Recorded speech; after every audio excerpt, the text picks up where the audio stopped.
Good morning, all.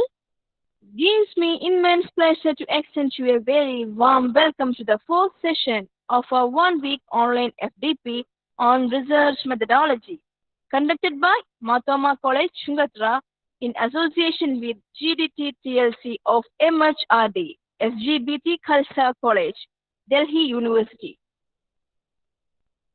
Our faculty development program intends to provide real face-to-face interaction and help to facilitate upgradation of knowledge, skill, and intends to provide opportunity. This program is specially designed for academic educators.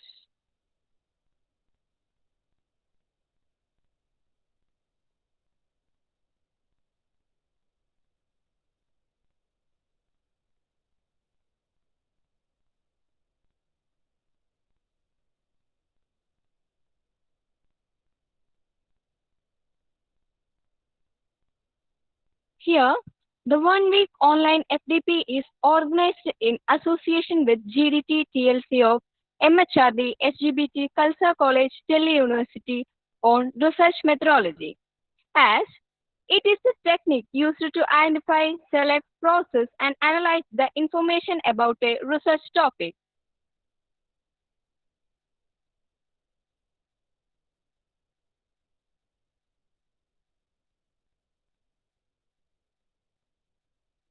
I request all the participants to kindly mute your microphone and turn off your video.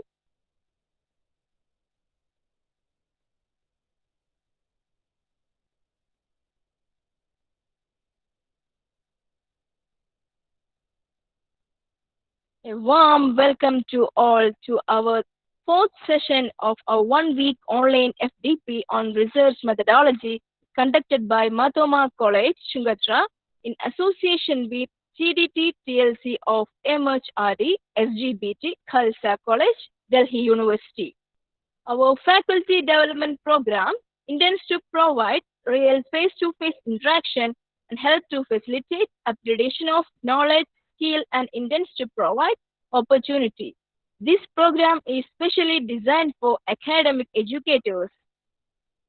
Here, the one-week online FDP is organized in association with GDT TLC of MHRD SGBT Khalsa College on research methodology, as it is a technique used to identify, select, process, and analyze the information about a research topic.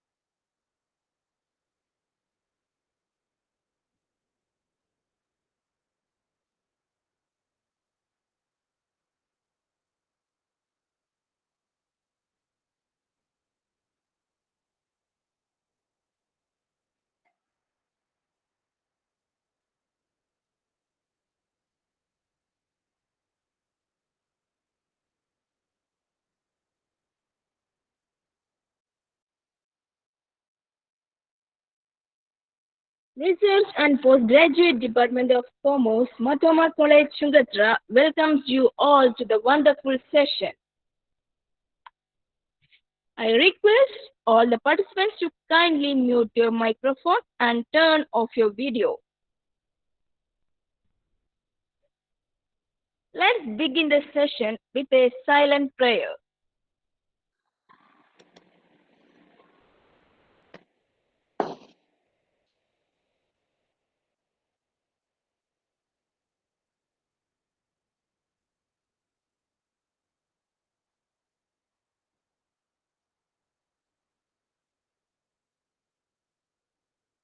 Okay, now it's time to start our session.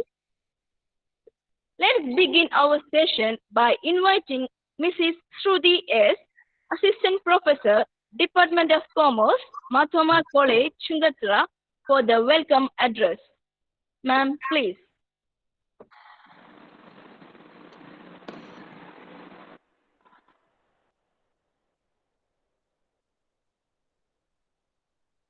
Thank you, Shahna.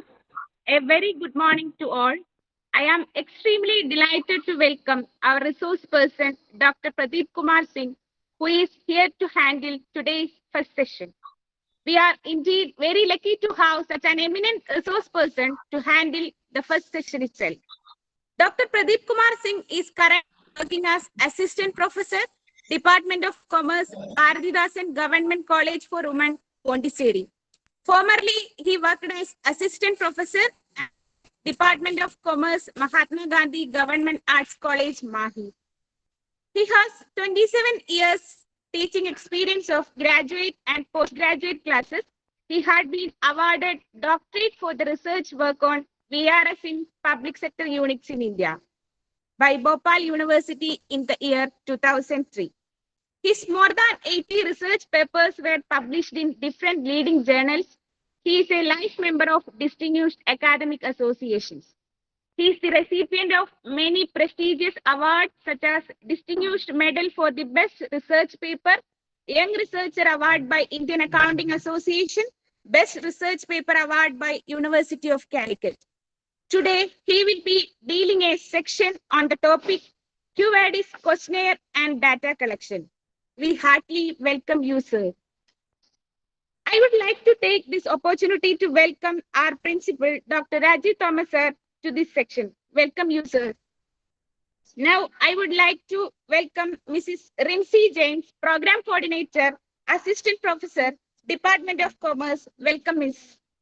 I take this opportunity to welcome Mrs. Danya M., Assistant Professor, Department of Commerce, Ambedkar College of Arts and Science, Vandoor, who deliver vote of thanks for this section. I also welcome all the delegates to this section. Hope this section would benefit you all. Thank you. Thank you once again.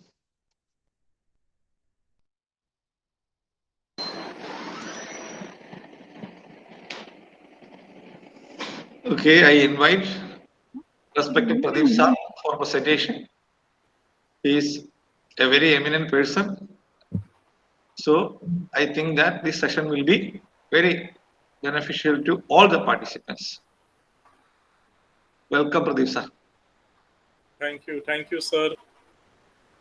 So, thanks to Principal Sir Rajiv Thomas sir for giving this opportunity. And today's topic related with the data collection and questionnaire. So, I will try to give my real life experience, whatever research I have done in the last 25 years. So I hope it is useful for you people, and probably I feel all are the young faculty members and research scholars. So I hope this session is useful for you people. Just I'm presenting.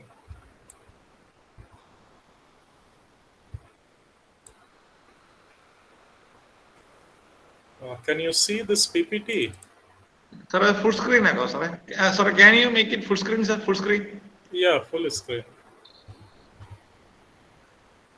Is it visible, sir? Yes, sir. Okay. Perfectly okay. Okay. So I have given this responsibility to discuss with the data collection and questionnaire. So let us start. This is my agenda for discussion for today. And probably my 1.5 hour or 2 hour is related with all these dimensions. Like we will discuss what is the concept of data, what are the various types of data. Then we will proceed for data collection methods. And then specifically, I'm going to discuss about the questionnaire and what kind of research, what type of questionnaires we have to prepare. And I will demonstrate, I have completed one minor research project in the year 2011. So how I had prepared a questionnaire and how it is related with the various objectives.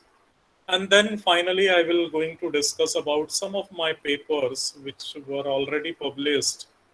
And I will show what are the qualitative, quantitative data, primary and secondary data, and how I had made tables and all with that particular data. So this is my idea about how I'm going to discuss in the last 2 hours. So let us discuss what is the data, and I'm assuming that all are young faculty members and beginners. So in that way, I'm starting this presentation. So generally in commerce and management, when we are talking about data, or I can say when we are talking about social science, so data is like that. So any information that you collect from any kind of experience, any survey or any archival sources, that is known as data. For example, in social science, many times in history, we are collecting some information from 40-year, 50-year-old book. Maybe from any film, we are taking some kind of information, some kind of any event related to your research. It is also of in form of data. So data may be in quantitative way or maybe in qualitative way. For example, I belongs to commerce faculty and my area of specialization is accounting, finance and taxation. So most of the time my data is in a quantitative data, maybe sales, maybe net profit, maybe EPS, maybe dividend policy, like that. So this is called quantitative data. Qualitative data mostly in marketing, HR and other social science field when we are collecting the opinion of the people. Like that when we are talking about ethical aspect, when we are talking about, something related to quality, like honesty of a person or quality of the product and all. So we can say it is a qualitative. So data may be any kind of number, any kind of image, maybe word, like somebody is saying in interview, somebody is saying something. So that portion also we are taking for our research. For example, 4 5 years before, when Mr. Ratan Tata, at the age of 70, when he retired, he had given one interview to the CNN IBN news channel. And in that news channel, he told he had tried 4 times his marriages, but all the 4 times it was not happen.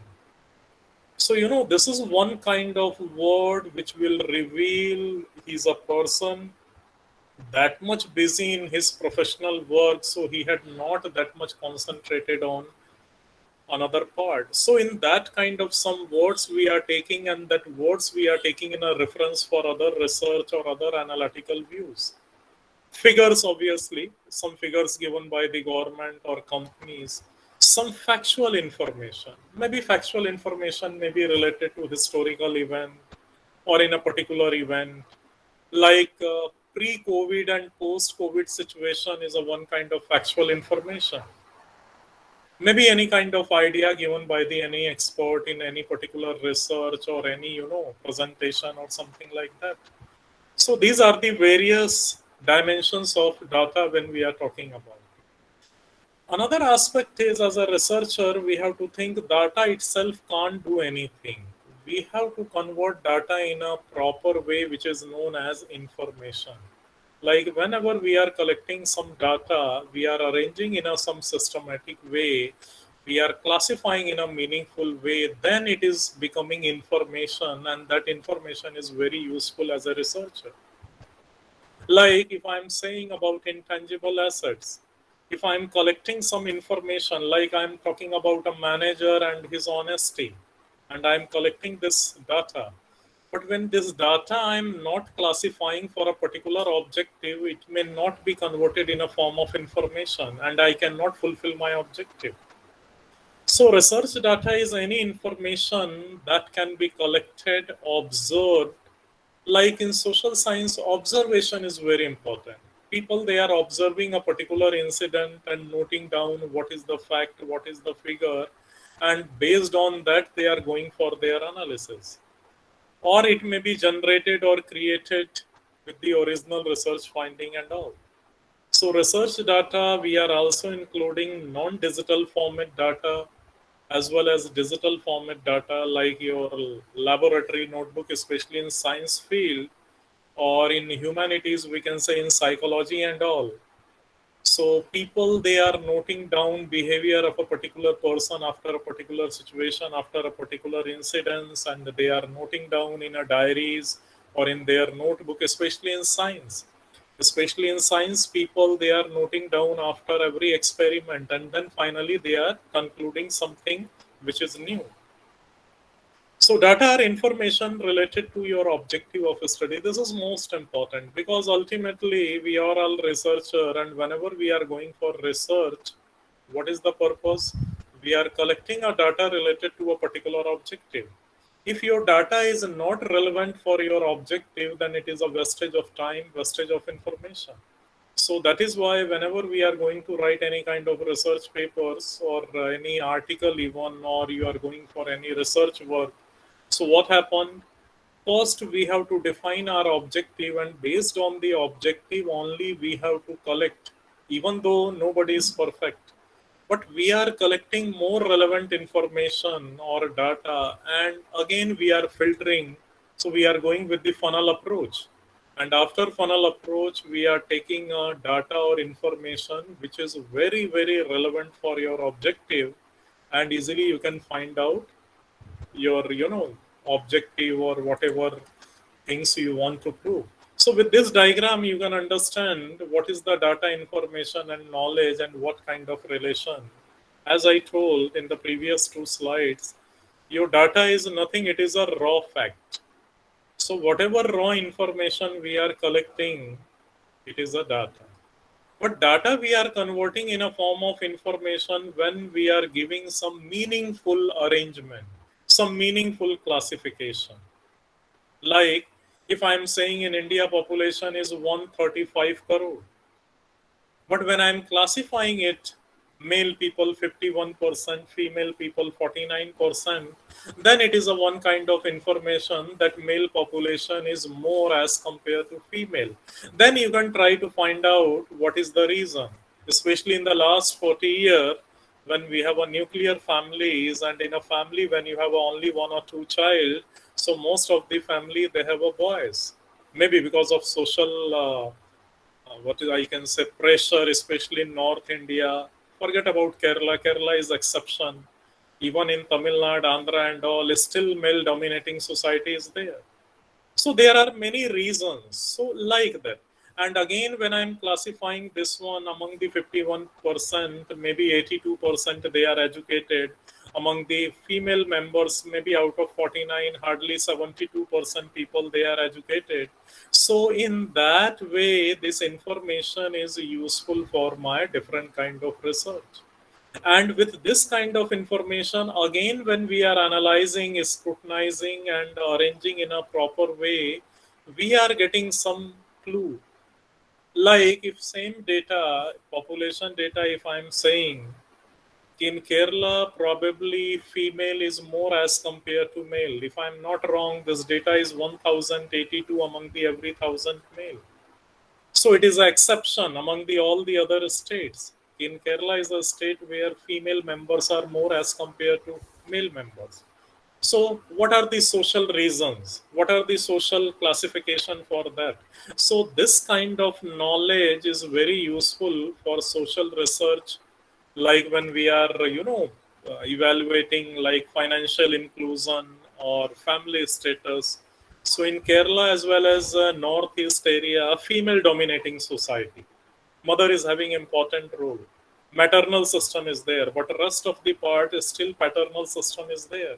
So in that way, this knowledge is very useful for your policy making, or what kind of plan you are going to adopt. If suppose you are a corporate manager, so what kind of product you have to launch in a particular city according to the socio-economic situation. And finally, wisdom, for what purpose you are going to do research. Like we faculty member, we are doing research for promotion, research to enhance the knowledge, research to get API point, because nowadays without that we will not get promotion.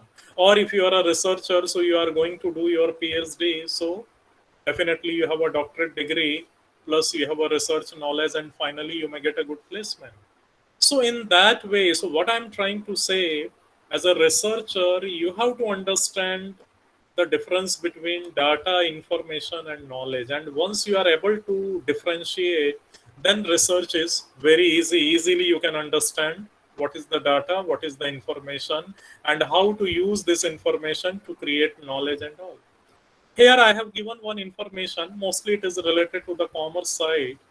Just nothing, just it is a balance sheet of the last 10 year of Hindustan Unilever Limited. I have written one paper. That paper was published in 2012 in the Chartered Accountant of Institute of Chartered Accountant of India. And first time I have written a paper, negative working capital. And immediately it was published and I got very good response. Just I'm trying to see, you see my cursor, net current assets. Net current assets means current assets minus current liability if you people are from commerce and management side. And you see all the working capital in a negative form if you see my cursor. So this is the only company where your current assets are in a negative way, where your working capital is in a negative way. That means usually in a company's current assets minus current liability, that is the working capital. But here, even though current assets are lower, but this company is making huge profit. So in that way, I made an analysis, and it is an example of quantitative data. I have taken 10 years information. This data is given in every annual report. But what is my information and knowledge? This is my information, net current assets. You see my cursor. And this is the information is very useful when I'm writing a research paper on negative working capital. And I have proved this point that when a company is having lower current assets, that means more and more fund they are utilizing in another way, and even with a negative working capital, they may enhance their profitability. So it is a very important for working capital management when we are going for commerce and management. So this is one kind of example. What is your data, what is your information, and how you are finding out some knowledge related to your research work. Here you can see this pyramid is going to explain what is the nature of data and what is the data and their nature. Like if you see here, there are three parts, and data more important part is whenever any data, if you can save and you can store, this is most important thing. Like in commerce, numerical figures we can save and store, but qualitative figure, it is different, because within every month, within every 6 months, qualitative figures are changing. Numerical figures may be somewhat useful, but qualitative figures, today maybe a one person is an honest person, but after 6 months, due to changes in the circumstances, he may not be that much honest. So like that, then third important criteria is whether it is accessible, like sharing basis. If your data is able to share, it is very useful for society. Like whatever data with me, whatever information is with me, if I am able to share with the next generation, and if the data is useful for them, that is the main purpose of collection of data. It is not like that the data only I am using, and after my research work, it is going to be zero, not useful. So in that way, we have to understand how we are going to share. Like many people, citations are there, citable data. Like they are referring others' research paper, and from there some table, some information they are taking, they are using in their research work, and they are citing this data I have taken from this particular area. Mostly we are talking about secondary data like that. And then last criteria is very important, trustable. Whether in this data or information you can trust, whether it is a comprehensible, whether you can review, whether you can reproduce. This is the most important, because in scientific research, whatever data we can reproduce, like if water formula H2SCl, whatever we are mixing, result is always same, like medical science and all. But in commerce and management and social science, reproduction is a little bit difficult, because environment will be changed. In physical science, chemistry and all, what happened, you have a laboratory is a controlled environment. But our commerce management and social science, our research is in the society, and society is variable, environment is variable. So that is why many times, as it is, a reproduction is not possible. And finally, reusable, whether this data you can reuse for another research, or it can be reused by the other people, like that. So this is the essential criteria for a successful data. If all these parameters are available, then we can say that data is a very unique data and very useful data. Now here I'm just going to explain in a simple way what type of research data. So mostly all of you are aware, like some documents, spreadsheets are there. In science and all, lab notebooks are there, and most of the scientists, whenever they are doing any research, they have a notebook. And whatever critical observation or values, immediately they are noting down, because our mind is having a limited capacity. We cannot remember each and everything. Field notebook mostly with the marketing people or social science people, those who are going in the field for some observation. Diaries are there. Many people, they are writing diaries every day. So every day, whatever critical information, whatever critical incidents, they are putting in their diaries. And later on, maybe these diaries, they are publishing in a form of books and all. So at that time, it is very useful. Obviously, questionnaire is one of the important tool when we are talking about qualitative data, and especially in HR, marketing, social science. My area is accounting and finance. So accounting and finance, very limited scope for questionnaire and all. We will discuss in detailed way. Transcripts are there, code books are there, like army and all, many information they are putting in a form of code. Medical science, they are putting in a form of code. Audio tapes are there. Nowadays people directly they are recording information, so audio video is most important area nowadays, because many people they are taking interview, many people any incidents is there, they are making video, they are having audio information. Later on, while doing research work, this audio, whatever important point they are writing and utilizing in their research work. Photographs, films are very useful in historical research, social sciences. Test response, whatever test we are conducting, like in marketing and HR, we are conducting so many tests to know the consumer behavior, to know the people's attitude and all.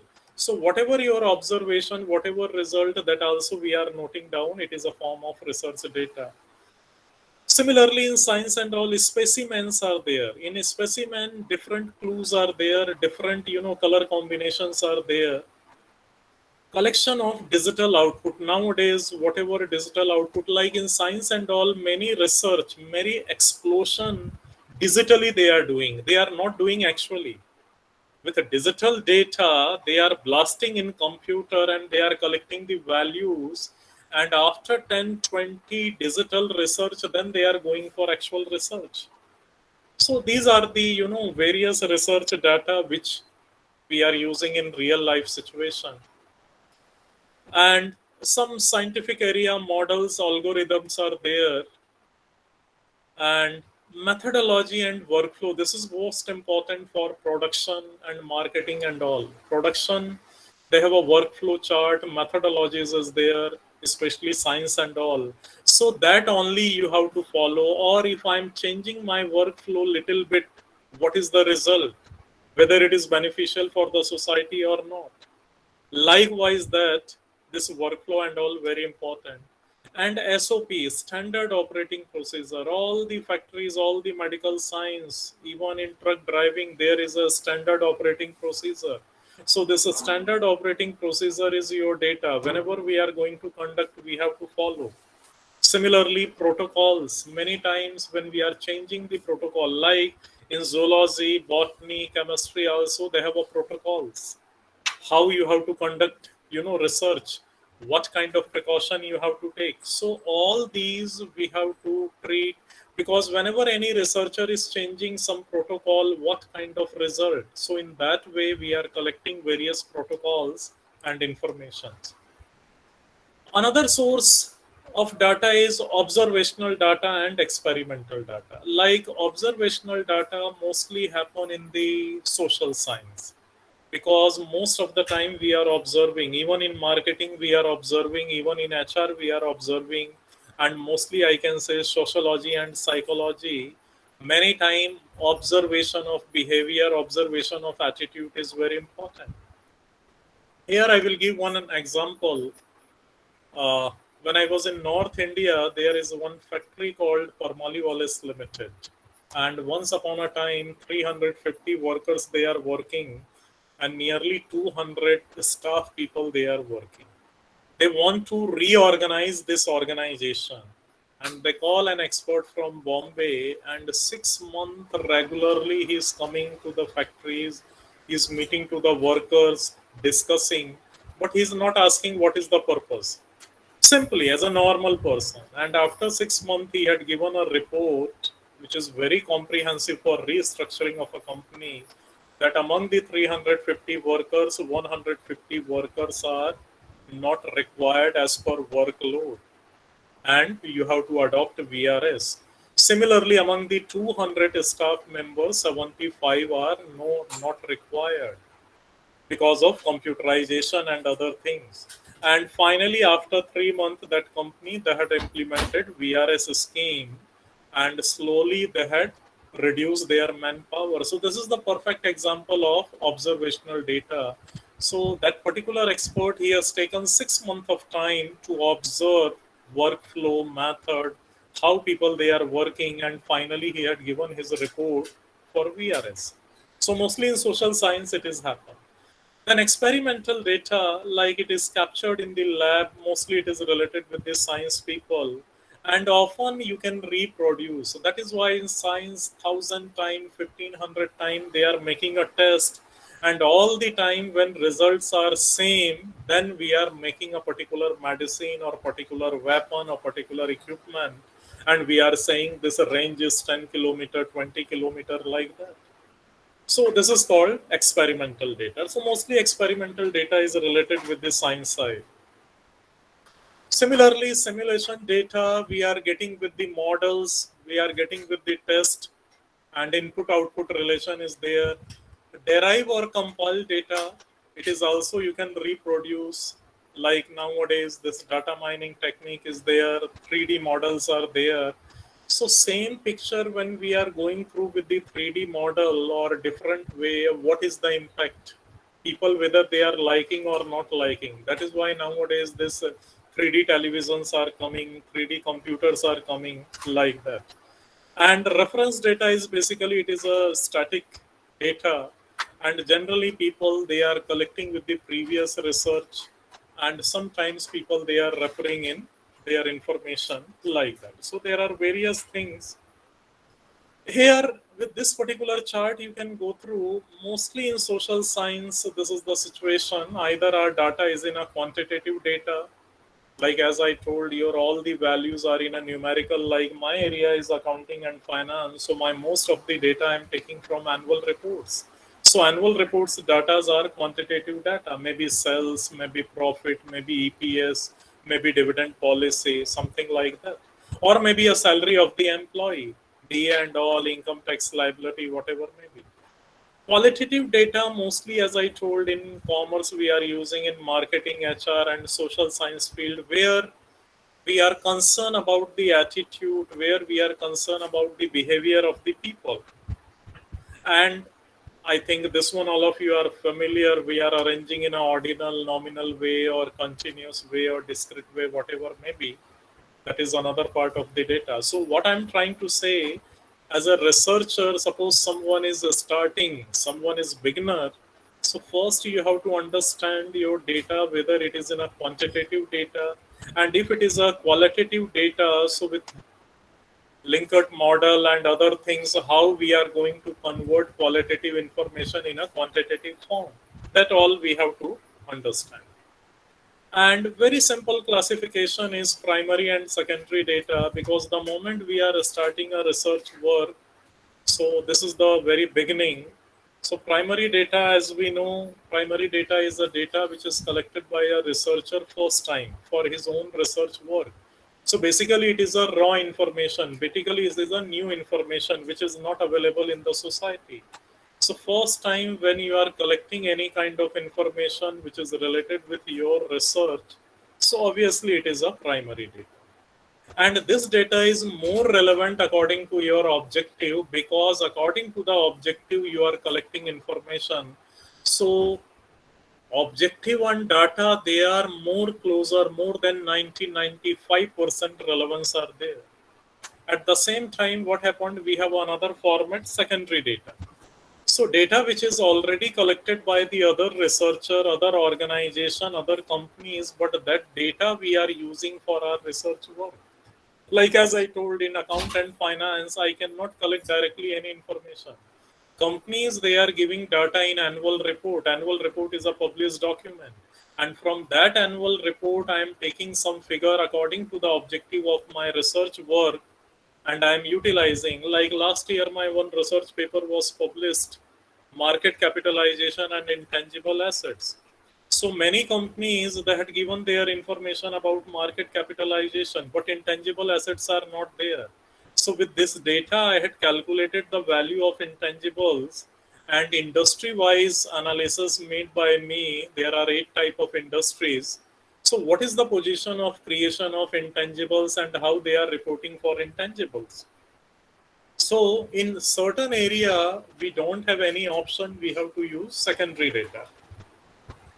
So this particular chart, you can go through sources of primary data. We can discuss in detailed way. Like many times we are doing a survey, mostly marketing and HR people, and what I can say, sociology and psychology also people, they are conducting various type of survey.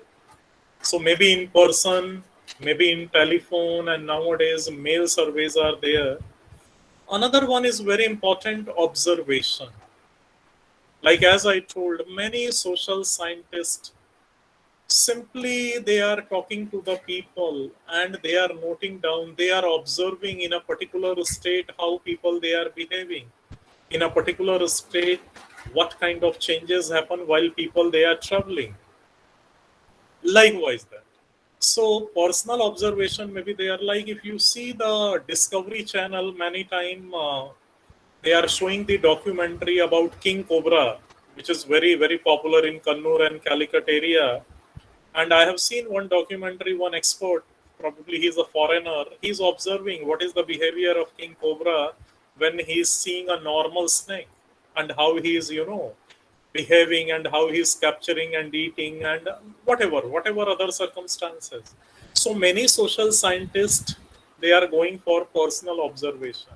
And nowadays mechanical observation is also there with the machine, like when people they are entering in a particular area.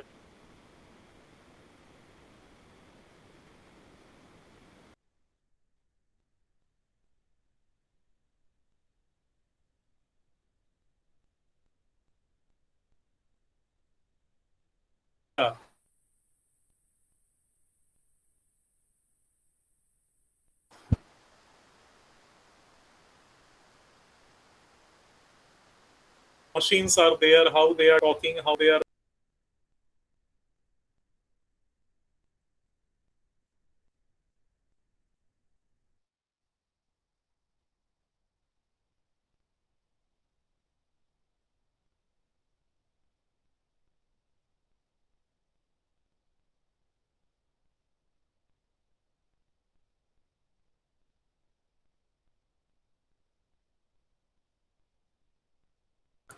Just 1 minute.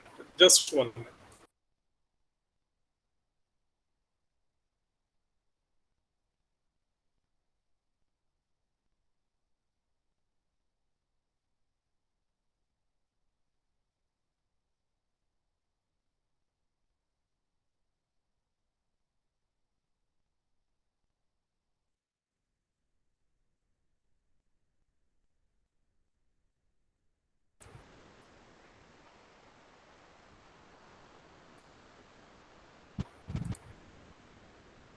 Just a minute. I will once again present.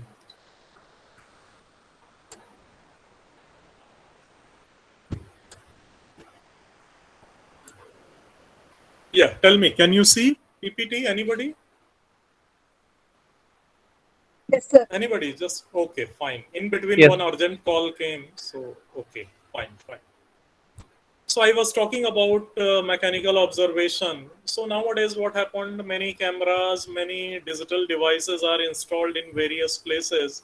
Like many researchers, especially 15 to 20-year age group, teenage people, how they are behaving, what kind of talking or discussion. So many times all these things are recorded by the equipment and then they are analyzing. And based on that, they are finding a trend, what is the behavior in the 20 year before and nowadays like that. And mostly in science side, experimental, like as I told, laboratory equipments are there, field experiments are there. So people, they are conducting research again and again, and they are collecting their primary data. We will discuss one by one. Let us first, I will discuss about the primary data. So as I told, it is a data which is collected by the investigator in the first time directly for their research work. And certain research you need primary data. For example, before this COVID situation, when scientists, they are trying to develop a medicine, vaccine, so they had collected primary data, like what kind of medicine they had given, what is the result, what kind of immunity enhances with one dose or two dose or whatever situation may be. So all these are the part of the primary data. So I think all of you are familiar about the primary data. Yeah, this is the advantage of primary data over secondary data when we are talking about, like when I'm collecting a data according to my research, it is a very authentic data. I can believe 99%. But when someone else data I'm using, I can't believe how he or she had collected. Then specific need of the researcher, this is very important. Like what is my objective? According to my objective, I'm going to collect my data. Maybe some other person's objective may be same, but slightly deviation may be there. So it is possible.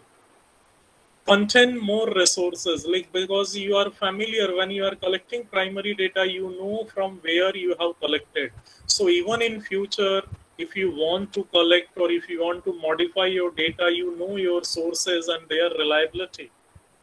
More reliable and accurate data. So obviously that is why in marketing and HR, whenever we want to collect some qualitative information, we are writing a questionnaire, and with the questionnaire probably we are trying to collect the data because questions are according to your objective.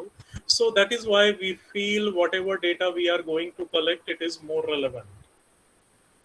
Availability is in simple way, like sometimes it is expensive, sometimes it is time consuming, but here simple way means you know what is your objective, accordingly you are making your questionnaire or whatever tool, and accordingly you are circulating to the target people, who are the people from where I will get my information.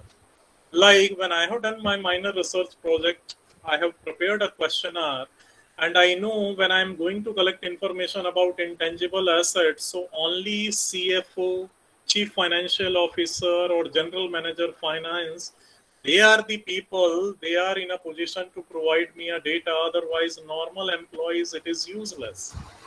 Similarly, research puts more involvement. Yes, when a primary data is there, mostly researcher, they are personally, they are going to collect the data or maybe help of some other people, but their personal involvement is much more while designing objective and objective, when they are converting in a form of questions like that. They are the real-time data. This is most important. Certain area of research, we need real-time data. We need updated data. So when personally as a researcher, you are going and you are collecting information, it is possible. And direct from the main source. Because the moment you are away from the main source, filtering may be there and you may get, what can I say, manipulated data. But the moment you are reaching to a particular point, particular manager, and you are collecting information, that information is most reliable, more accurate as compared to some other sources. So these are the certain, important factors. That is why most of the time, especially in PhD research and all, most of the time we are relying on primary data, especially in social science, especially in psychology, sociology, and our commerce and management, like that. These are the another methods. So here I'm just going to discuss about the 5 methods. Like Delphi method, Delphi technique is very important. Sometimes what happened when we have to collect a issue, like I will give one example. All the IT companies like TCS, Infosys, Wipro and all, their attrition rate, labor turnover is between 13 to 16%. Labor turnover means employees, they are leaving organization every year without any compulsion, without any pressure from the company. And especially IT companies, they have a big problem. So when I had analyzed their annual report, I gone through, and then we are going to discuss this problem with the expert. Why people they are leaving organization, even though they are getting handsome salary, they are getting a good working condition, because after 3 year 2 year everybody want to jump to another company with more salary or more position or something like that. And it is a big HR challenge for the IT companies. A company like TCS, where 240,000 people they are working, if you think 10% people they are leaving, means 24,000 people they are leaving organization. And every year you have to recruit, so you have a recruitment cost. That is why companies they are going for campus placement and various colleges, IIMs, and they are conducting 3-4 days their campus interviews. So it is a huge expenditure. And all of you are wonder, IIM and this IIM Ahmedabad and Bangalore, they are charging 3.5 lakh for per candidate. That means when HR people, they are going there, staying, and they are selecting a candidate, they have to pay to IIM 3,50,000 per candidate because of hospitality, and they are saying we are providing a good people for your company. But you think about other private college, they are paying money to companies to come and select our people. So here, Delphi technique means in such situation, we are talking to the expert and we are getting some inside information why it is happening in a society. Like I will give one other example. 30 years before, what happened, people when they are retiring from government job, then they are buying a piece of land and constructing a house. Nowadays, what happened, the moment you are getting a job at the age of 24, 25, people immediately they are taking loan and they are buying a flat or constructing a house, buying a car, and 20 years they are paying EMI. So this is the dynamic shift from social behavior from one angle to another angle. So why it is happen in the society? So we are talking to some social psychological expert, economic expert, and they are giving some views. That views we are putting in a research. This is called Delphi technique. Projective techniques are also there based on whatever data available, like we people are now, it is 2020, we are projecting by 2030 and 35 India is going to become a superpower. So on what basis they are saying? So they are collecting economic data, social data, what is the growth of population, what is the growth of middle class families, what is the GDP and all, and what is the international scenario. Based on that we are projecting, and that projected primary data also we are taking for the future reference. Similarly, focused group interview is there. Like one report came, please, if Kerala people don't take otherwise, there are 2-3 reports came. In diverse cases, our large number is in Kerala, as well as societies are also more. Even though people they are highly educated, and when I have gone through with research, so one simple point came, since in Kerala 70 to 80 or even 80 to 90% females they are working, they are independent. So beyond the certain limit, they are not tolerating the behavior of a husband, and that is why separation is there. It's a good thing. When you are financially independent, you cannot bear unnecessary burden. But at the same time, in another society, when I'm saying about North India, suppose only 40 to 50% girls they are working. So when a housewife is fully depends upon husband, so sometimes even she is adjusting rather than going to take a very extreme decision. So many times this kind of focus interviews, we are trying to get inside information from a family, how people they are going to buy, how, like another example, you see Bombay, Pune, Ernakulam, Bangalore and all, most of the young couples they are working, and when evening 8 o'clock they are coming, they don't have a time to cook. So that is why Zomato and Swiggy, their business is flourishing, because people simply they are giving order, food is ready, they are taking. But in 2-3 years it is negatively affecting their health situation. They have a family problems, they have issues problems. So in that way, when we are collecting some information, this is also a part of the primary data, which is known as focus group interview. Questionnaire method we will discuss in detailed way. All of you are familiar. And another one is interview. So interview is also very popular. Whenever we want to collect some deep information from a particular person, like many people, their interviews are available in YouTube, whether related to marketing, related to finance, related to security or any issue. So in interviews, we are collecting information which is not available in a public domain. So whatever information given by the expert in a quantitative or qualitative way, we are using for our research work. So these are the 5 different methods which are very popular. Already I told what is the observation method. These are the various observation method and you can go through. So direct observation method, like observation without intervention, like see simply many people what they are doing, especially I'm talking about social scientists, they are going to a college and they are standing near the main gate of the college. How boys and girls they are coming, what is their dressing sense, what kind of talking is going on, what is the way of working, what is the sincerity, and simply without any disturbance they are noting down. They are going to 20-30 colleges and simply they are observing in a place like Calicut how student they are behaving, a place like Ernakulam how people they are behaving, a place like Chennai how people they are talking, what are the discussion of topic and all, and simply they are noting down. They are not interfering anywhere to get any kind of information. And nowadays, some people with intervention, that means when a group of students they are there, they are going and simply they are putting a point. You people are talking about fashion, but nowadays this is the trend, and then they are observing what is their opinion. So this one may be participant observation, structured, maybe field. We will discuss in detail. So likewise, that this observation method is very popular in psychology, sociology, marketing. Like many marketing people, before launching of any product, they are talking to the prospective customer and they are saying, if a company is launching this kind of product, what is your view, how much price you are ready to pay?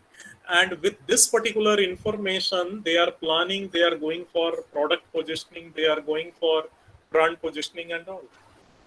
So these are the various methods related with observation. Another method, interview method, is very popular. As I told, with interview method, very deep inside information we are collecting. And interviews may be open-ended or maybe close-ended. Many people, they are going for formal interviews, just which is known as a structured interview. Already some 10, 20, 20 questions with them. One by one they are asking and related questions they are asking. So especially when a student is going for PhD research work, mostly they are going for a structured interview because they have a limited time, they have a limited resources. So according to their objective and research question, they are asking questions and they are collecting information. Many time people like psychology people, they are going for unstructured interview. There is no formal questions written with the interviewer. Simply they are asking one by one question, and what kind of answer is given by a person, they are developing the leading questions, and half an hour or 1 hour they are conducting interview and they are collecting information like that. Third one is focused interview, clinical interview. This is very important because when you want to collect very specific information related to a particular topic, related to a particular dimension, then only we are going for focused interview. Like in HR, when I'm saying, as I told, attrition rate is very higher. Nearly 13 to 16% employees, they are leaving organization in IT companies. So a person is talking to HR manager about the exit policy, why people they are leaving and what kind of talent management situation or policies adopted by your company. That is why employee stock option program came in the year 91, 92. Because whenever employees, they are trying to leave an organization, many companies, they are saying you will take some share with the concessional value. So rather than employee, now you are a shareholder. So you belongs to a particular company. So in that way, they are trying to retain them for a long period of time. So all these are depends upon your objective, what kind of information you want to collect. And nowadays interviews are very popular, telephonic interview. Like suppose a person is in a Delhi or Bombay or Chennai or Ernakulam, you are in a Calicut. So easily with prior appointment, with video or telephone, you can call and you can collect your information or you can record. And later on with this recorded information, you can find out whatever information you need and what kind of data is given by him. So nowadays this telephonic interview is very popular because it is a time saving and cost saving, and with limited time you may get maximum information, and with limited time wider area easily you can cover with the one particular place. So these are very popular for questionnaire. I have to discuss in a detailed way, but mostly in HR, marketing, finance, and social science, what happened? According to our objective, we are developing some questions like 15 to 20, 25 questions related to a particular topic, circulating among the sample size, and we are trying to get information. This is called questionnaire. So questionnaire I will discuss in second half, this after 10-20 minutes. Schedules are also just like a questionnaire, but what happened? Under schedule, a person who is taking interview, a person who is having information, he is reading the questions and collecting the information. Like when your sample size is having some illiterate people or people they cannot read or they cannot understand. So we people, we are reading a question in a simple way and we are collecting this information. Like many time at the time of census, government officials, they are coming and they have some 30-40 questions, but that questionnaire they are not giving. They are reading like how many family member, what is the age, and we people are giving information, how many are at present here, how many working abroad, what is your family income, and they are filling the form. This is called schedule. So a place where low income group people, low educated people, or your questions are little bit technical and they are not able to understand, in that situation, schedules are very important to collect the primary information. Now I'm going to discuss about the secondary data. So as I told, secondary data is a data which is collected by the researcher, not collected by the researcher. This data is already collected by some other agency or they are the published data. Within the published data, researcher is collecting some information according to the objective, like what I am doing usually. Since my most of the research is in accounting finance, so whatever published annual report, whatever reports published by the companies, with that I am taking some data according to my research topic, and based on that when I am conducting a research, so we are saying it is a secondary data because this data already published by the company, it is in a public domain and anybody can use that particular data according to their objective, according to their need. So here you can go through data collection method. What is the secondary? I think it is may not be that much clear. Yeah, maybe we can go through. So it is divided in two parts, external data and internal data. And many companies, they have an internal data. Like a company like BHEL, Steel Authority of India, they are publishing some internal reports exclusively for their employees, manager. That information is not coming out. All these informations are internal data, and many companies, they are planning with the help of this internal data. But as a researcher, when we have a connection, when we know any manager and all, this kind of data we will get, and these are highly qualitative data. I mean, quality wise, this information is more reliable because sometimes published data may be a little bit window dressed, a little bit manipulated, little bit in a polished way. But this internal data, you can say 99% more reliable, more accurate data. In external data, maybe commercial data like geographical data, diary related some data, with some people, they are published diary, published book, published information. Store audited data, like when our auditors, they are publishing certain reports, they are giving some information like that. But here you can go through, I think here you can easily understand primary source of data is there, already I had explained. Secondary source of data like internal report, like your sales return, sales or patronage result. Many companies, they have a quarterly information. Sales people, they are giving information based on their data. In this particular quarter, Southern India, this much of the sales, North India, this much of the sales. And this data may not be available in a public domain, like marketing activity, cost related information, like your cost accountant, a place where manufacturing is going on, they are giving your cost data, so which is very useful for your cost planning and all. Feedback, many time your distributors, they are collecting feedback from the customer and directly they are giving to the company, and customer feedback and all. So feedback may be given by the distributor or retailer, feedback may be given by the customer and all.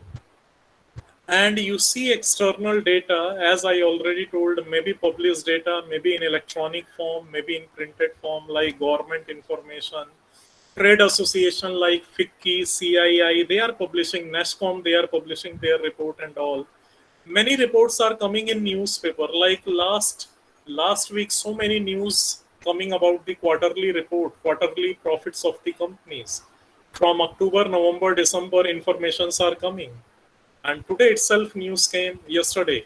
TCS profit jumped by 12%. So all these informations are very useful for we people, commerce and management people. And similarly, this standardized data, maybe your store audit, warehouse withdrawal, like in a month, what is the movement of inventory? So that kind of information with the production manager or inventory manager, like that.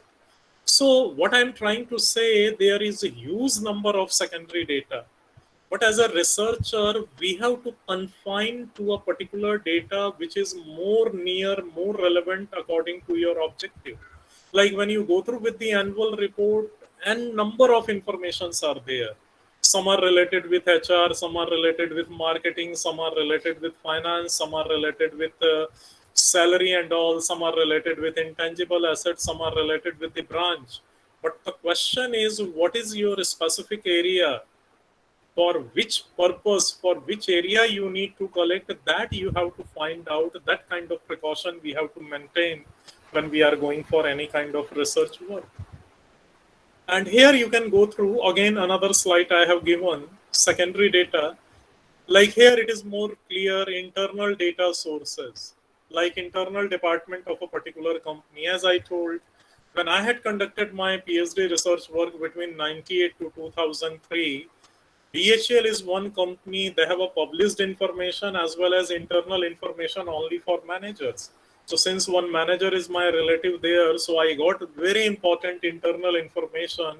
Every data and table is given in a ready-made form. So my research work is very easy at that time. External sources, already I told. Yeah, another quantitative data. This is most important when I'm talking about HR and marketing and social science. Like number of employees, their educational qualification, their experience, what kind of technical skills they have, what kind of specialized skill they have. That kind of quantitative data is very information for HR and marketing people. Qualitative data, as I told, sales related data, profit related data, EPS, all these are, qualitative, quantitative figure, which generally we people are using in account and finance. We people are using this kind of data. So these are the various sources of secondary data, like your organizational declarations are there, official documents are there, statistical records are there. Nowadays, almost all the company, government organization, they have a statistical records in their website. Like you see, the moment 1 month is over, like December month, the moment 31st December happens, 2nd January information came, GST collection from the central government is 1.29 lakh crore rupees. Because nowadays everything is online, so within 24 hours you may get the exact position. Last month, in the month of November, it was 1.34 lakh crore rupees GST collection. So with this information as a commerce student, we can understand what is the position, what kind of revenue collected by the government, so what is the position of economy and all. Then a scholarly research article that all of you are familiar with, the Google Scholar, and there are so many online sites where you can get, all published information. Nowadays, online, offline books are there. Many IAS officer, IPS officer, many managers, many politicians, they are writing books. And in book, they are, putting their experience, real life experience. Maybe that information is very important for a researcher.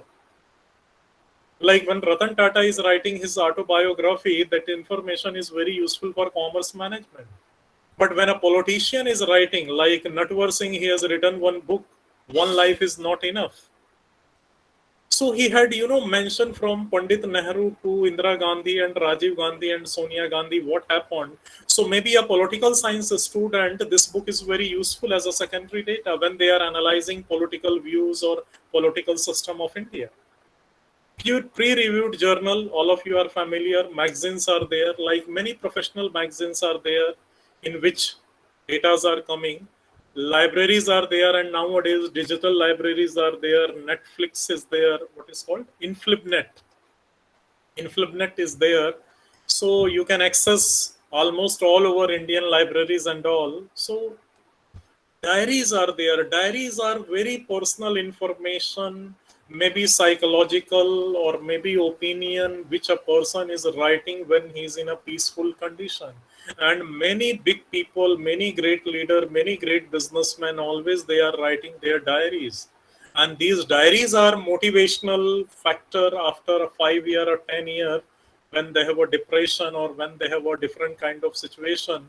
So they are reading their diaries and they are motivating, and these diaries are very important primary source. Maybe some diaries may not be in a published form, so they are the primary source, but some diaries are in a published form. It is available in a form of book. That is why it is given in the secondary data. And obviously government data is available related with income tax, sales, or whatever situation, like population, geographical information, like that. Here again, I have given same thing, whatever published information. Unpublished information, you can see many theses which are available in a library, but they are not in a published form. And especially those who are doing MPhil and PhD, for them it is very useful. Because people, they are going in a library, because librarian is not permitting to take outside. So there itself you can go through and you can collect some information.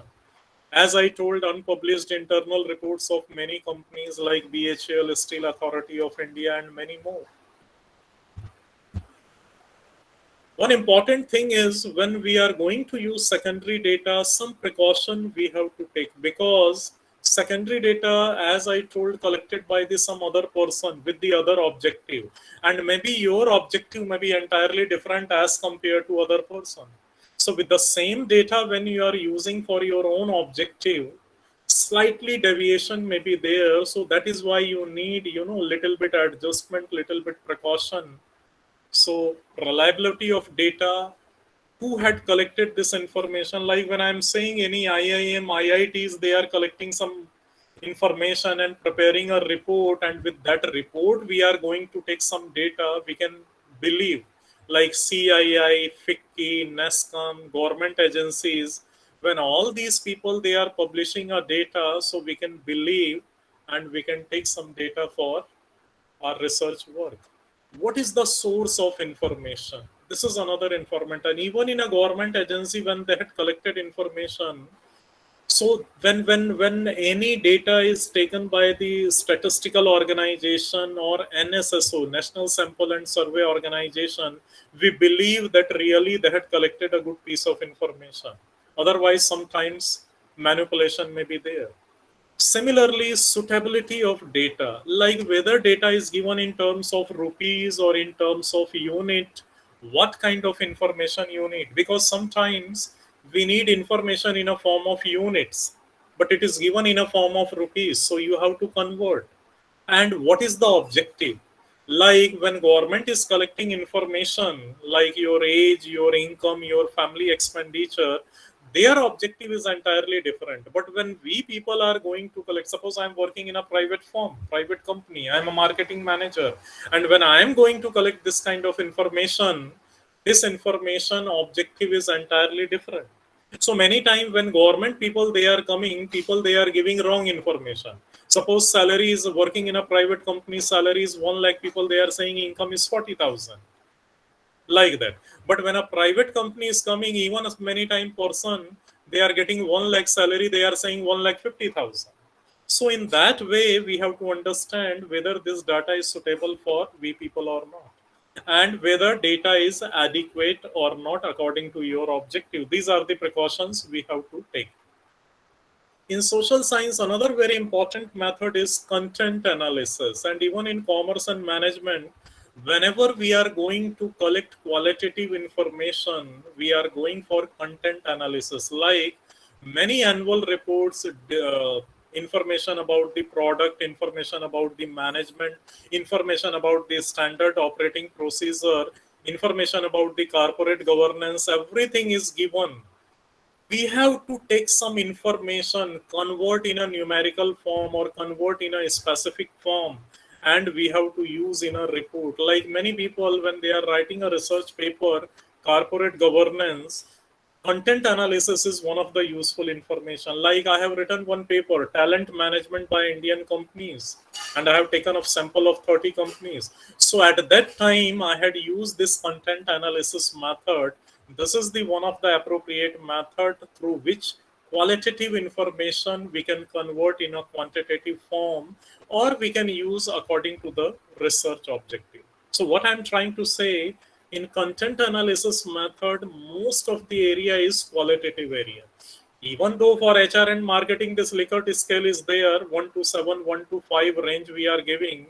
But even apart from that, in many articles, many research paper, we have to go through with content analysis. Like when I have done MRP, minor research project, accounting and reporting for intangible assets. So larger area depends upon content analysis because it is a qualitative information rather than quantitative information. So this is just for your information. Where content analysis is there, so you see whatever message or whatever information given in a particular report, in a particular document, from that message, that information, we have to find out what is the specific content which is very useful for we people.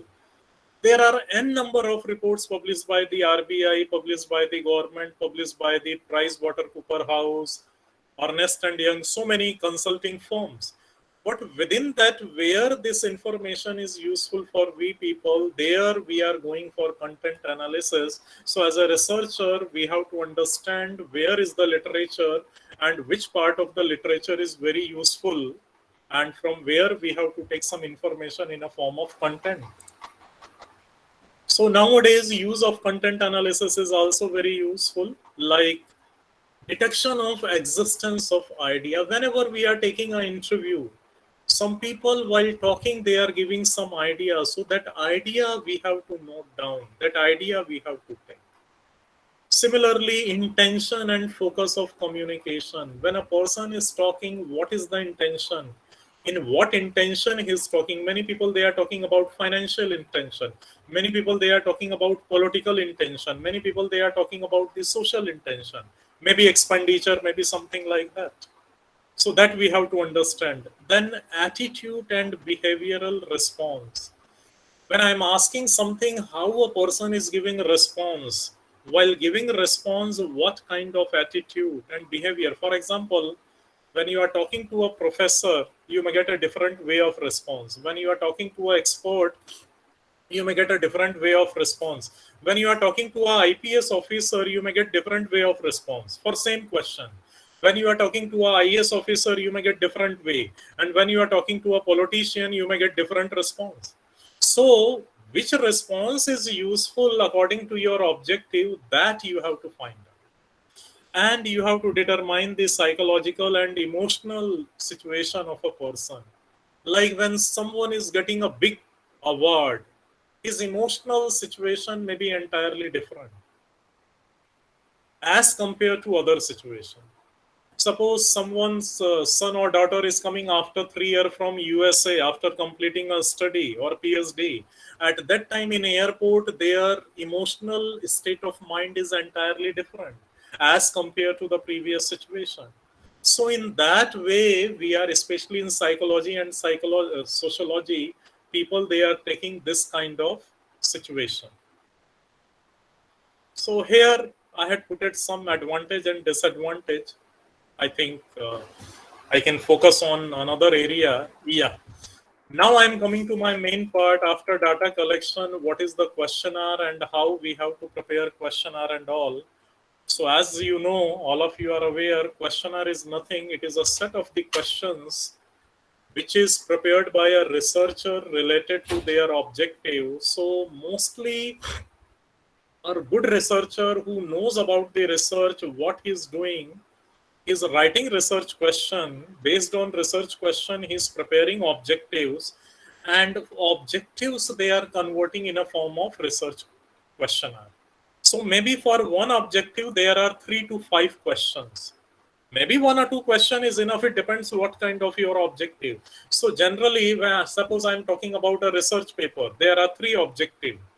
So maybe for these 3 objectives, you have a 12 to 15 questions. Maybe some 3, 4 questions are basic questions. Other 10 to 12 questions related with your objective. So in that way, we are going for questionnaire. So a questionnaire may be a open and close-ended according to the nature of information, what kind of data you are going to collect. So as I told, sometimes open questionnaire means question is given for option answer. There are various options. Along with options, some various lines are there. You can write other than that. This is called open questionnaire. Closed questionnaire means whatever option is given within that you have to find out. As a answer giving person, you don't have a freedom to choose any other way. And this is the beneficial method for qualitative and quantitative data of information. Mostly qualitative information. Qualitative information, nearly 70 to 80% we are collecting with the questionnaire. That is why in commerce and management, mostly HR, marketing, account and finance, we are using less questionnaire. And mostly in social science, you see psychology and sociology people, economics people, their questionnaire sometimes maybe little bit lengthy, maybe 30, 35 up to 40, because they want to collect various aspects related to your emotion, your behavior, and something like that. So questionnaire means eliciting the feeling, belief, experience, perception, and attitude of the person in a sample form. It is a data collecting instrument, maybe structured or maybe unstructured. It is inexpensive way to gather the data from the potentially a large number of respondents. Because many times nowadays, questionnaire you can send with the mail, questionnaires you can send by post. So as compared to personal interview, questionnaire is very cheap, very inexpensive method to collect the information. These are the certain important factors when we are talking about a good questionnaires. Like yes, always first you have to write a covering letter. Yesterday and day before yesterday, nowadays many people they are sending this Google form in a form of questionnaire. I got simple one WhatsApp message. This is the questionnaire I am sending. Please fill it. I feel very awkward. They are sending to a professor or a learned person. At least you have to write one paragraph. I am so and so. I want to collect information from this particular way. It is your personal information. I am not going to disclose. It is only for academic purpose. Like that, if something is there, so while reading, we are little bit comfortable. Who is the person, for what purpose he is going to collect information related to my finance, my income and expenditure. So with covering letter, what happened? We are giving a brief introduction. So a person who is going to give response is a little bit normal. Then attractive appearance, layout and size. This is most important. What kind of color combination, what kind of font size, what kind of letters you are using, what is the design. If it is very attractive, then people, they are ready to give more information. Similarly, objective based. It is mostly related to your research objectives. So try to prepare questions in such a way they are very close to your objective. Otherwise, unnecessary, you may get some information and later on you have to filter.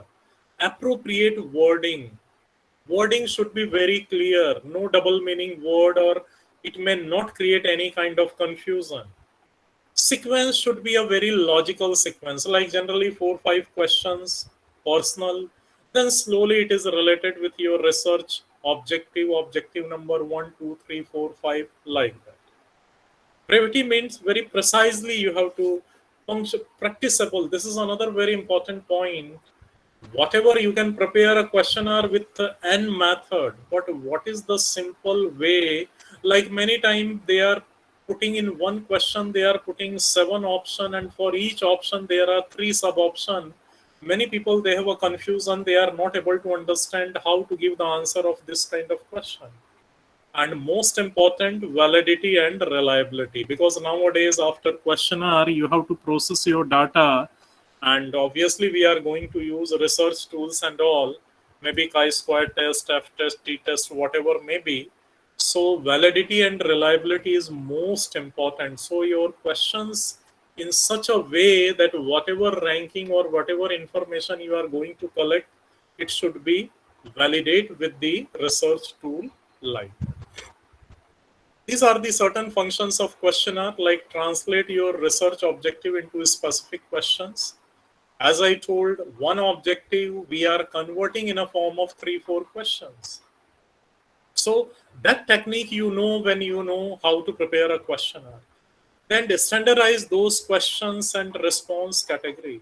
As I told, no word, sequence, and options should be very standard, so no confusion among the respondent. Faster cooperation and motivation. So when we are sending a questionnaire within a week, within a 10 days, and sometimes online, within an hour we may get some kind of information, and it is a permanent record of research. That is why you see whenever we are writing a research paper, especially in marketing and HR, so they are asking journal people, they are asking by the end of your research paper enclose a copy of questionnaire, like what is your question, what is the sequence. So whatever your data which you have given in a tabular form, they are cross checking with your questionnaire.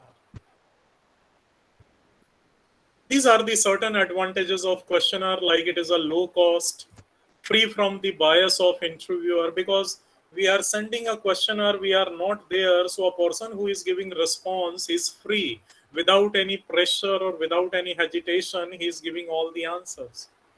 Respondent is having adequate time, easily whenever you are free, whenever you are comfortable, you can tick mark your answers and all. And large number of samples you may collect. Like last year after pandemic, MDI Gurgaon, one known person is from there. They had collected data from all over India and they had prepared a report, Happiness Index in India, MDI Gurgaon. So they had approached me to collect data for, Pondicherry and this, what is called nowadays this Google form. And this Google form I had circulated 7 to 10 times to my known people, and they got some 25-30 answer, and based on that, all over India they had collected more than 45,000 samples, and based on that they had prepared a report which is called first report in India, Indian Happiness Index. It came, and state-wise happiness position they had given, and after 5 years what is the situation, like that they made. So what I'm giving, why I'm giving this example, large number of sample you can collect with the minimum cost with the help of questionnaire. There are certain disadvantages, like maybe limited information, since you are not there, so whatever question they are answer they are giving, that much further information is a little bit difficult. Response may be in a little bit different way whenever it is open ended, like some space is given to write the answer, same question people they are responding in a different way, so it will create confusion, and tabulation and analysis is a little bit difficult. And need to get the right first time means some people they are sending incomplete information, sometimes their options are not clear, whenever they are writing, their answer is not clear according to the question. So these are the certain limitations which we have to understand. Yeah, this is another very important point. When you are a first time researcher, you have to understand what is the position of questionnaire in a research. So as I told, first you have to prepare your objective. Based on objective, you want to collect information from respondents. So here it is your questionnaire. So questionnaire is a central point, because with the help of questionnaire, if you are getting little bit wrong information, little bit manipulated information, your whole analysis and finding is not up to the mark. I can say it is window dressed. It is biased. Many times it is happen. So that is why questionnaire, preparation of questionnaire, designing of questions, giving the option is a very technical work. And I think before preparation, if you have an idea about little bit research, or if any mentor is there, so easily you can prepare questionnaire and you can redraft 3-4 times and go for pilot study. So whatever problems with the people that you can understand, and you can reframe your questionnaire, so probably your data may be more accurate according to your objectives. In questionnaire, what is the sequence of questions? So here some points are there. Questions should be always in a logical sense, like first 3, 4, 5, maybe 7 questions related to personal information, like your name, your location, where you are working, like that, qualification, family background may be there, like that. Then answer of the question not influenced by the previous question. Leading questions sometimes we have to avoid. Otherwise, what happened? What previous answer is given, based on that people they are giving answer. Unintentionally, I mean intentionally, you can try to minimize this type of situation. Definitely questions are related with each other, but we have to minimize this leading type of questions. Questions should follow from general to specific. This is the very specific area. They start with the general information and come to the specific. This is the very simple way. Like, suppose in marketing, I'm going to ask a question, which soap you are using? And then I have to come to the very specific area, like in summer season, which one you are using, in winter season. Like in North India, it is happen. In summer season, people, they have a different preference. Winter season, people, they are preferring, like, glycerin type, or what is called Pears, Dove, something like that. Normal situation, people, they are preferring different ones. So in that way, we have to try to understand. Questions follow least to more sensitive. So you have to collect general information, and then you have to come to the very specific information, like what is your monthly income, what is your other source of income, how much you are saving, how much your expenditure on medicine. In medicine, what kind of medicines you are buying, because it is a very sensitive information. Many people, they don't want to reveal, like that. So these are the certain parts of the questions. I mean, questionnaire number 1, obviously you have to write the title. I will demonstrate. I have a one questionnaire which I had used. Then introduction, explaining why you're a student, do you want to collect answer, how it is useful, like purpose you have to give. Then instruction, how to give the information, what kind of language, what kind of tick you have to mark, likewise that. And then questions. So questions you have to divide in 3 parts, like general information question, some main information question, and finally very specific questions. And you have to conclude with the thank you message, something like that. It is very standard format. Yeah, here you can go through questionnaires. Nowadays, computer based questions are very popular, and especially from lockdown last 2 year, we are using Google Form, and many people, they are designing their questionnaire with the help of computer and this Google Form and all, and it is very easy to collect response, and processing very easy. Then second number is telephonic questionnaire. Like, many time questions or questionnaire is given to a person, and telephonic you have a discussion and you are collecting the information, like that. In-house questionnaire means within the company, within the inside of the company, people, they are conducting a research. Like many time HR people, they are collecting information to make a policy, like leave policy next year they are going to frame. So they are collecting the information from the employees, like how many days compulsory leave you need, how many days optional leave you need, which time you prefer to take your leave. So accordingly they are designing their production activity and all. And mail questionnaire, which is very popular, like through speed post or ordinary mail we are sending. Maybe people, they are sending email form, Word document they are sending through email and all. Like, so these are the method how you are administering your questionnaire. Postal, as I told, very low cost, within 5 rupees per post you can send. Or nowadays email is also there. Over phone also people, they are discussing. Electronic, like through email, people, they are sending their questionnaire and all. And many time, almost every day we are getting one or two questionnaire through email. I'm so and so working under PhD, so and so, my area related to marketing finance, and they are asking some 30-35 questions like that. And personally administered questions, like one-to-one situation questionnaire with the people, and you are talking and then they are filling and discussing. So high rate of response is there since you are in front of the person.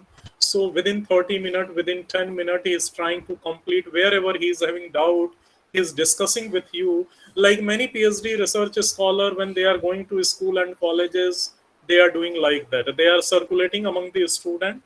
Like many medical science student from JIPMAR, they are coming to my college and they want to collect data related to girls, and they are administering questionnaire and they are taking our 1 hour lecture, and within 1 hour they are collecting 50-60 responses, and wherever girls they have a doubt, they are clarifying and they are writing their answers and all.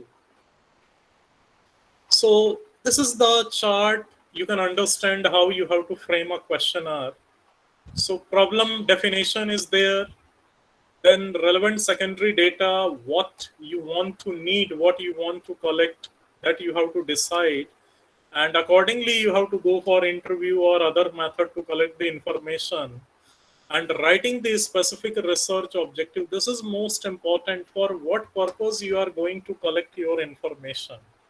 And accordingly, what kind of a hypothesis. Remember, in real life, especially in PhD and all, mostly we have to go for testing of hypothesis.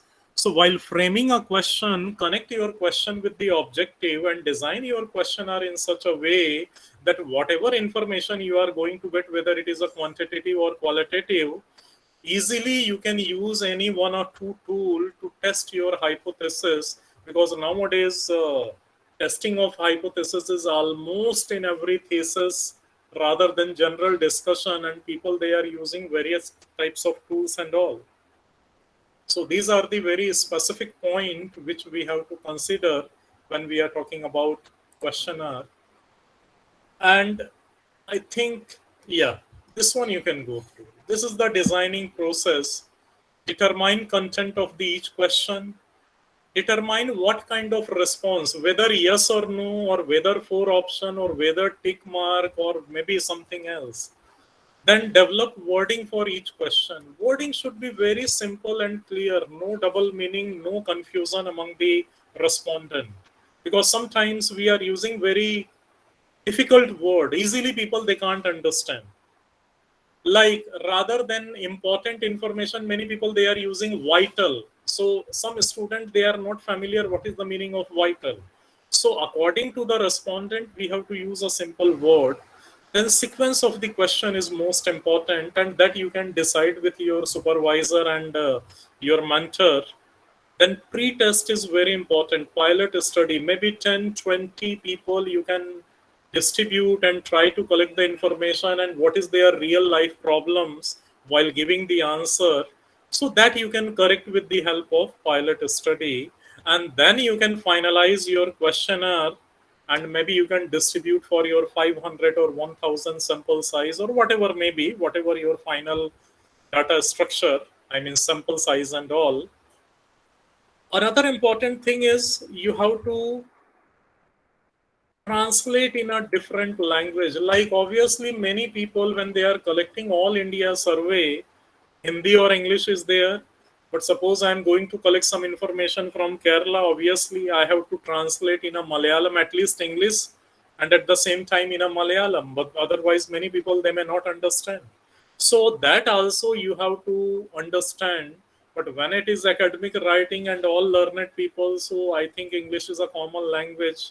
Easily you can understand. But that precaution you have to keep when you are going to collect information from farmers and rural area people. So obviously they are popular, they knows only regional language better as compared to other language. And validation of the questionnaire. So with the help of question, what kind of information you are getting, that validation should be important part. So I think all these already we had discussed. Yeah, this is I'm going to discuss. This is my one of the project, minor research project which I had completed. And as I told, my area of information is accounting, finance, and taxation. Very rare people, I'm talking about 2009 to 2011, at that time very rare people, they are taking this topic, intangible assets, accounting and reporting practices. Fortunately I have taken, and within 2 years I had completed this one, and with this report I got 6 publication in chartered accountant in various aspects of intangible assets. And then after I have written so many other papers. So what I mean to say, when you are selecting an innovative topic, a topic which is not that much popular, because still many people, they are not writing research paper on intangible assets because very critical data is not easily available. So even though my 70% information is in a quantitative way, primary data, to take opinion about the intangible assets from CFO or CEOs, other people, I made a questionnaire, and questionnaire was designed in a 3-layer. Like first part is name of company, who is the chief executive officer, because my questionnaire is related with the top level management, not for the general employees, like that.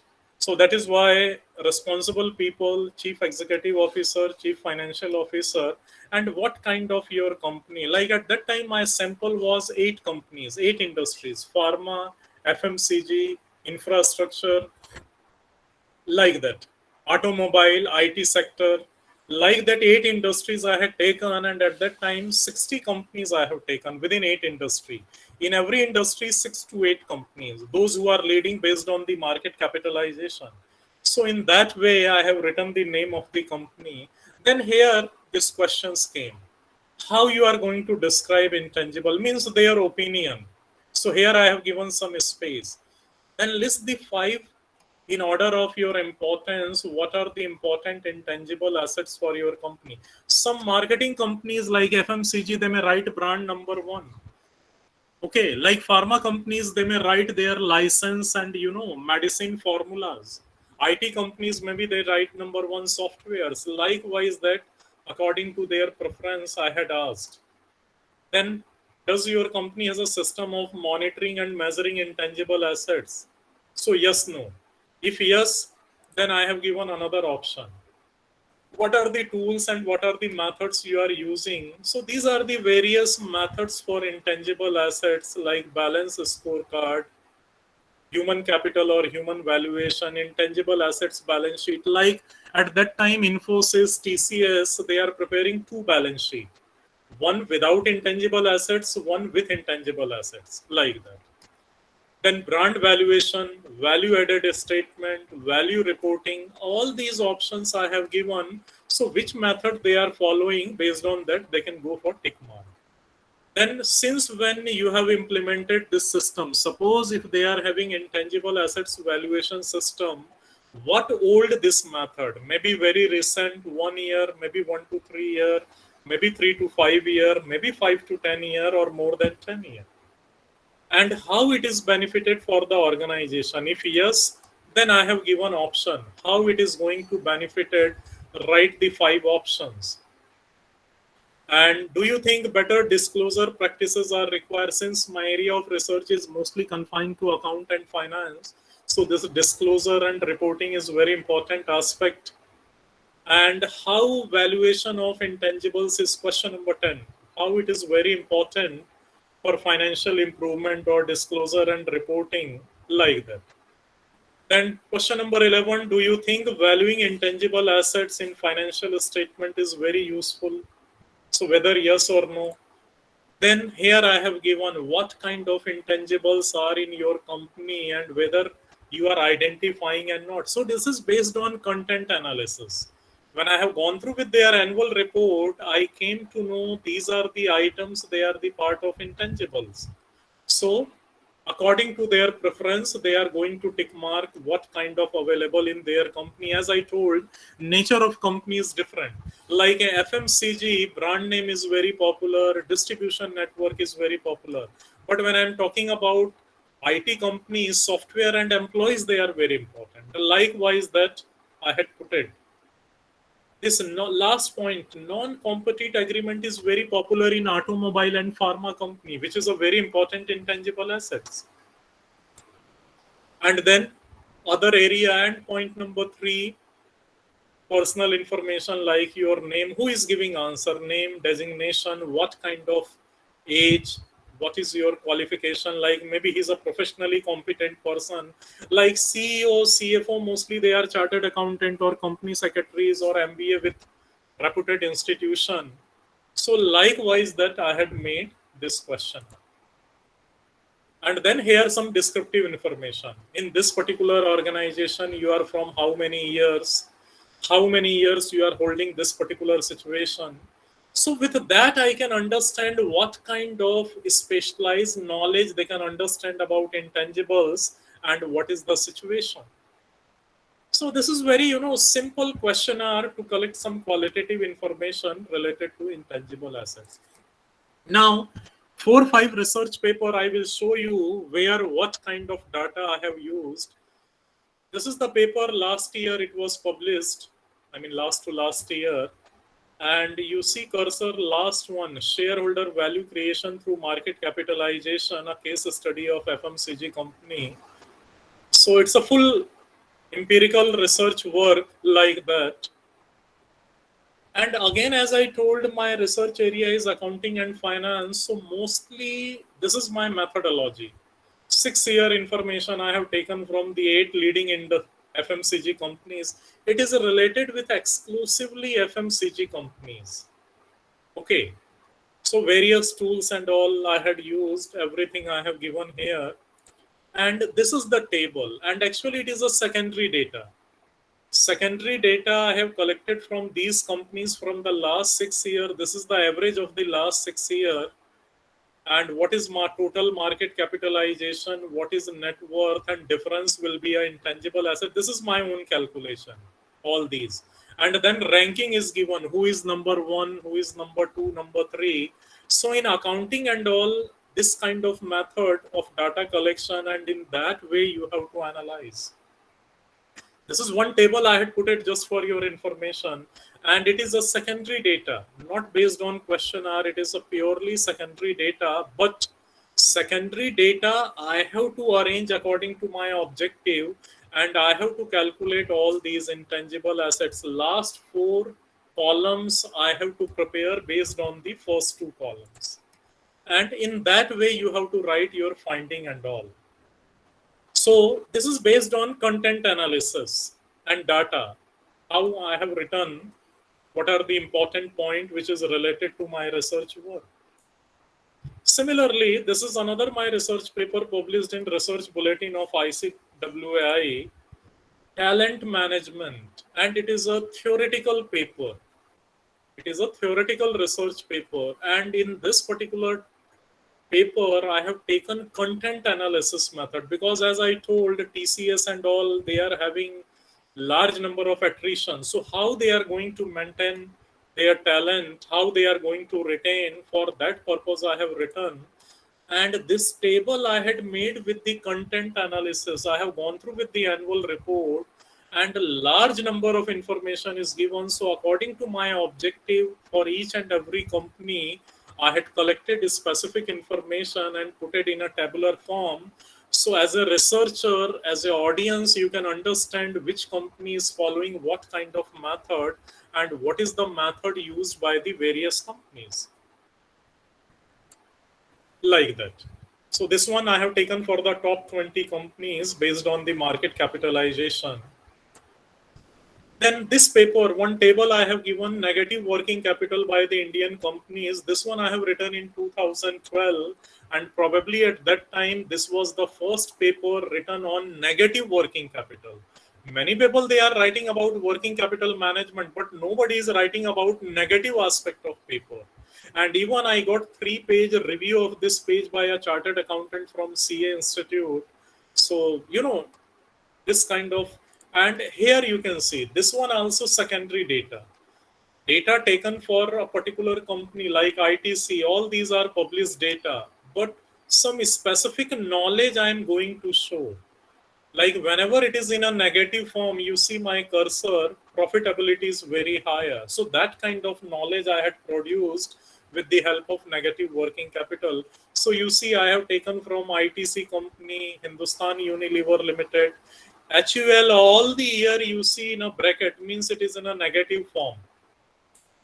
Similarly, I have taken for Dabur India Limited, similarly for Colgate.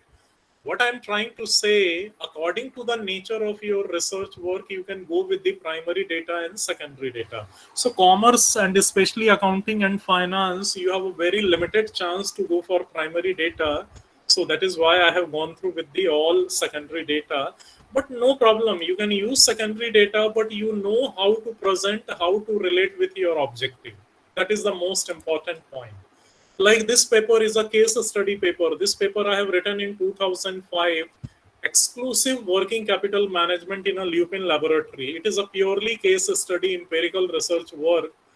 And you can see this kind of table I had made. It is a very old, 17, 18-year-old. What are the current assets, liquid assets, current liabilities? What is the working capital? What is the changes? Again, it is a secondary data. And this is the another article I have written, financial and taxation aspect of Indian Premier League. IPL came in 2008, and at that time I have written a conceptual paper based on the content analysis. And within 3 months, I got this publication in CA Journal, because this is the first article came on financial and taxation aspect of IPL like that. This is another I have written about the brand. After 3-4 year accounting and valuation of brand as intangible assets for IPL. This is also based on content analysis. But I have taken permission, with the permission from England, one brand intangible company is there. They had published their data. So I wrote a mail, I got permission, and with their permission, I have taken their numerical data and to written this particular paper like that. So what I'm trying to say, you can use primary data or secondary data, you can use questionnaire method or any other method, but it depends upon your theme and most relevant, what is your research question, what is your objective.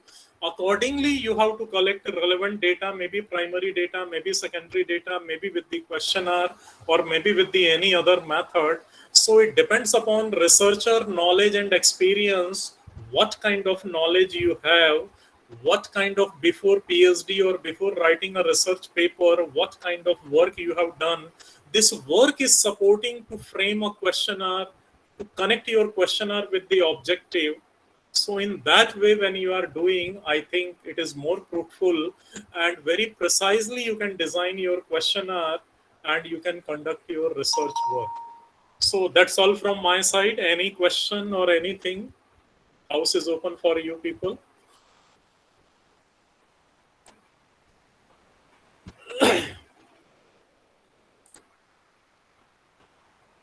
I hope I have tried to cover almost all the aspect of data and questionnaire.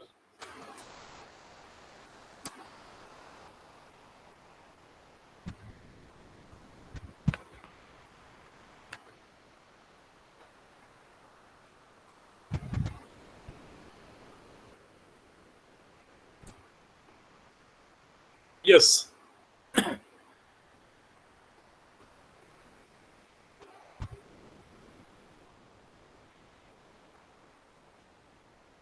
My most of the research area is accounting, finance, and taxation area, and most of the research I have done in intangible assets, accounting, and financial aspect. less research in marketing and HR field. So that is why my more examples are in that particular area. So this is one of the limitation of my presentation. Thank you.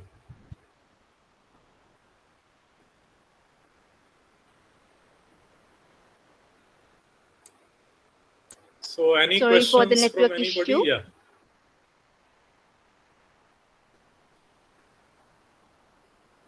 Now it is okay.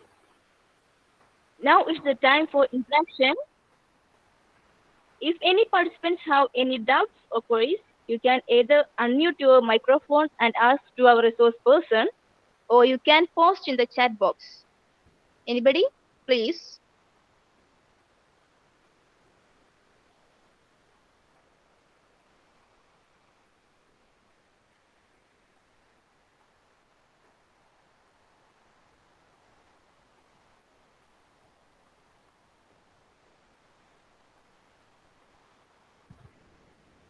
Any queries or doubts, please?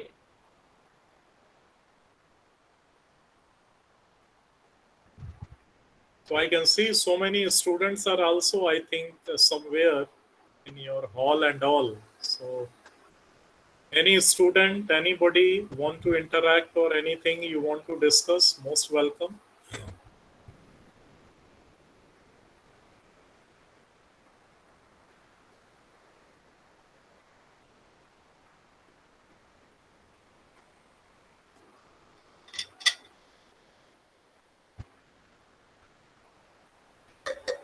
Anybody? Please.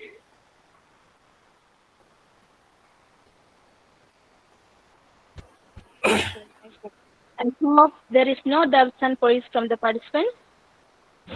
Now is the time to wind up our session. So let's invite Mrs. Dania M., Assistant Professor, Ambedkar College, Wando, for delivering vote of thanks. Ma'am, please. Hello, am I audible? Hello, Yes, ma'am. respected Principal Dr. Rajiv Thomas and our Chief Guest Dr. Pradeep Kumar Singh, Program Coordinator Rinsi Ma'am, Mrs. Rudy, and faculties from various colleges, research scholars. Good afternoon, all. It's give me pleasure to give vote of thanks for this session. First of all, I would like to thank our Chief Guest, Dr. Pradeep Kumar Singh, who gave us a very informative session. It's very informative to us. He done it a well structured and complete all aspects of the data collections and the questionnaire within the bounded time. Very well information, sir. Thank you very much. Thank you for spend your valuable time with us. Thank you. And then I would like to thank Principal Dr. Rajiv Thomas for conducting an FDP like this. And I am proud to be an alumni from Matoma College. And thank to Rinsi ma'am for the well coordination of the program. And Mrs. Shruti, thank you. And thanks to all from various colleges, faculty from various colleges, research scholars, and all. Thank you. Thank you all. Thank you, sir. Thank you. Thank you. Thank you, ma'am. It's almost the time for us to wrap up our session by reminding you the afternoon session by Roy C. Matthew on data analysis. I once again thanking all our honorable resource person, our guests, and all our participants. Thank you.